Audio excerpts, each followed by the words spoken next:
So let's talk about the BCS.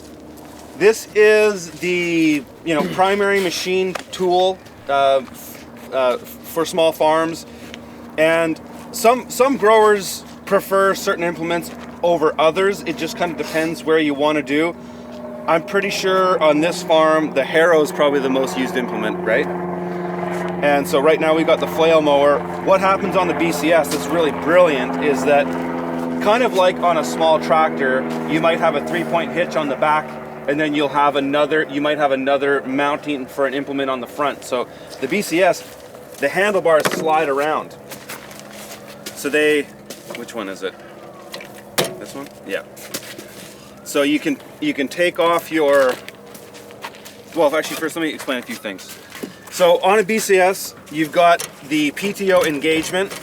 Your PTO is here. That's basically the hitch that attaches your implement. So most smart growers who are running a BCS and changing implements often will have the quick coupler hitch. If you buy a BCS, you absolutely want to get one. If you want to buy a BCS, you haven't had one, if you go on my website, you can save $500. Just go, there's like an Urban Farmer package, and there's some different tiers of packages in there that come with other implements.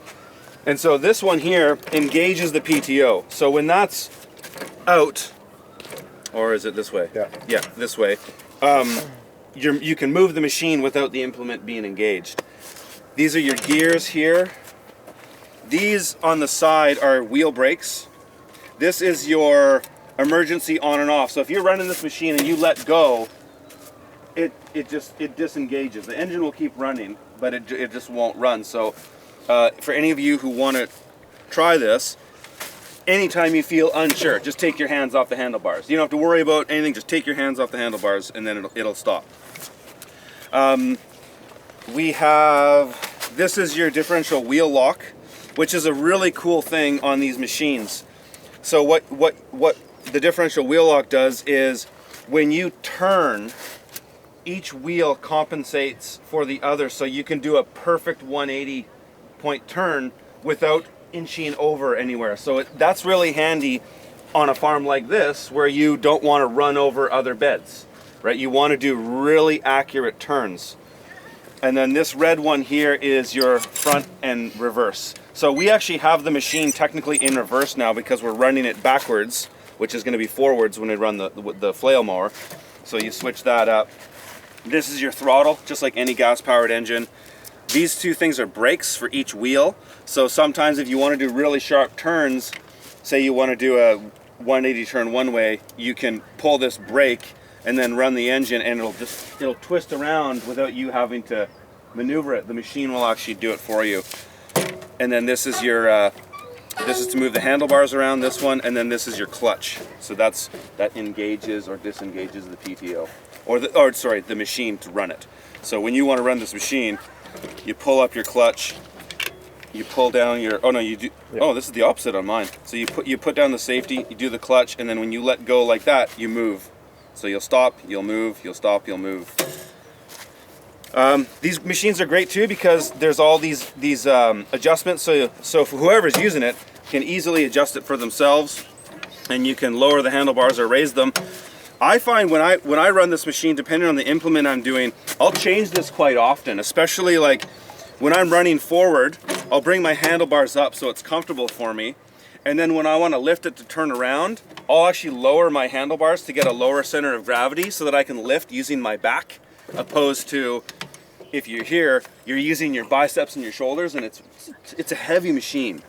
These things can really burn you out if you're not paying attention to the ergonomics of them. I have different weights for different attachments, like counterweights, so I'm not a big dude. Yep, that's right. So that's why we have two, I think these are like 25 pounders on here, so that's going to counterbalance it. Without these weights, lifting this up would be really hard. I wouldn't be able to do that with one hand. I'd have to really get down there and use my weight. And so the counterweights are great. One thing, the way Eric's got this machine rigged up is he's got these wheel extenders on here, these adjustable wheel extenders, and these are really handy.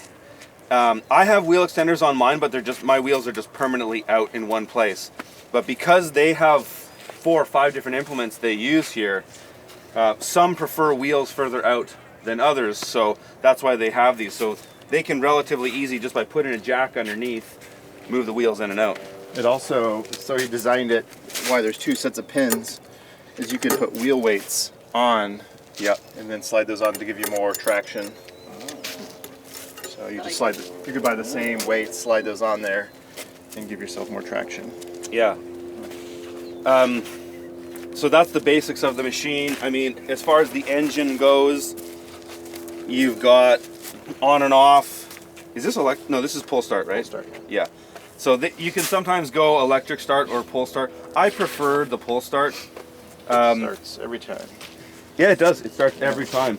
The electric starts just add a big battery to it, and I don't know. I think Don't waste your money. Yeah, it's kind of a waste. And don't waste your money on diesel either. Just go with gas. The Yeah. Honda engine is like Solid.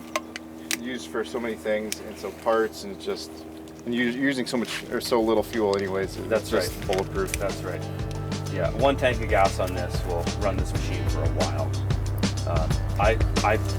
I mean, because I don't use my machine as much as Eric's, I mean, 1 tank of gas lasts me half a season in my machine.